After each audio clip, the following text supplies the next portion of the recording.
So the Mustang GTD just had its world debut, and here are 3 reasons why it was pretty disappointing. So in today's video, if you have been living under the rock and you don't know what a Mustang GTD is, well, Mustang GTD is a Ford's attempt to rival supercars. It's going to have a 5.2 liter supercharged V8 with over 800 horsepower. But this model is not about just the power, it's about handling and tackling some of the best tracks like Nürburgring and posting one of the fastest times possible. Now, when you think of a Mustang, you really don't think of a Mustang that's over $300,000. Well, this one is that. The Mustang GTD is going to be over $300,000, and it's just absolutely crazy. Although I have to say, I don't mind Ford expanding their Mustang brand, and there's a rumor of a Mustang sedan as well, so it'd be nice to see a coupe sedan and a supercar Mustang all under the same brand name. So that's really going to help with the brand recognition of the Ford Mustang. Now at the world debut,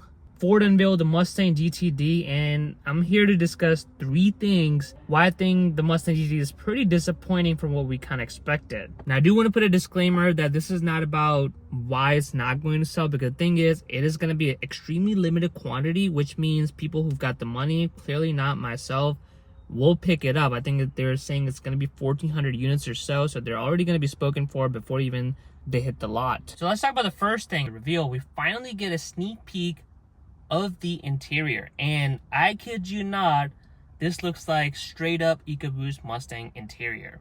And I get that it's still a Mustang, it starts off as a Mustang, and that's what you kind of do with the EcoBoost and the GT500. The interiors look very similar, but when you're paying $300,000 plus for a car, you want the interior to be a little bit different. I was expecting a lot of, exotic materials, and even the dash and everything to just look different than a regular Mustang.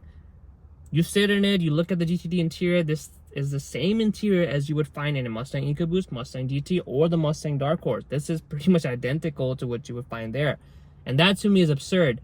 Even the carbon fiber touches, you see, some of them look straight up from the Mustang GT, whereas like vinyl, it's not real carbon fiber. So I don't know if this one's actually using real carbon fiber. They removed the shifter in favor of the dial that the GT500 had to differentiate from the Mustang a little bit. Seriously, this interior, like, there's no changes. I was expecting more of an exotic looking interior. Nothing like high-end material, but at least in terms of look, like the Ford GT, if you look at that Ford GT interior, even the 2019 version or the 2005 version, the interior looked a lot different than what you would find. It still used, the design elements from what was Ford going through at that time, whatever their interior design language was, but it had very unique look to it. Like if you sat in it, sure, the material might not be supercar level like a Ferrari or Lamborghini, but the interior layout just looked really good. But for this Mustang GTD, this literally looks like the same interior from the Mustang EcoBoost, which starts off as a $30,000 car. So you're telling me the interior I get in the Mustang GTD, which is a $300,000 car, versus a Mustang EcoBoost, which is a $30,000 car, 10 times more the price, it's going to be the same interior. That to me is a little, I was expecting Ford to do a little bit more on the interior department. Again, I'm not talking about using exotic materials. Carbon fiber would be nice, but at least make the interior look a little bit different, just more exotic. In terms of the looks, at least. I'm not saying get the carbon fiber everything. I'm not saying have like the highest quality leather stitching and all of that stuff. Just make it look different. This looks exactly from like a rental car Mustang. Okay, so the other thing that's on the list that's kind of disappointing about the reveal, and that is going to be the price. Ford initially said it was going to be around $300,000. That was the rumors going around when they first built the Mustang GTD a few months ago. Well, at this world debut, they finally have the official pricing. It's going to start from $325,000. Yes, we have a Mustang that's going to cost $325,000. That to me is just next level crazy. Having a Mustang GT500 fully spec'd out with the carbon fiber package and all that good stuff was like close to $100,000, which was already absurd for a Mustang. Now we have a supposedly supercar Mustang that is going to be $325,000. The pricing is no secret. We knew it was going to be around $300,000, but I'm kind of disappointed it's actually more than $300,000, because yes, it's going to offer a lot of track capabilities, more horsepower, special tune suspension, and all of that good stuff you're going to expect from a supercar competing Mustang GTD. But is it really going to be that much better than a GT500 carbon fiber track pack, for example? Is the $200,000 plus difference enough to really say this is a supercar rivaling Mustang GTD? Now, while the price has gone up significantly, one thing that still doesn't sit right with me is Ford is posing this Mustang GTD as a pretty much all-out track-ready vehicle that's going to be posting one of the best laps you can expect from a Mustang. And that's the whole idea of this Mustang GTD, that yes, you're going to pay over $300,000, but you're going to have a car that's going to rival supercars. It's going to have the best-in-class tracking ability. And Ford even says it's barely legal street car. So that's pretty much telling you that it is a full-blown race car, track car, however you want to call it.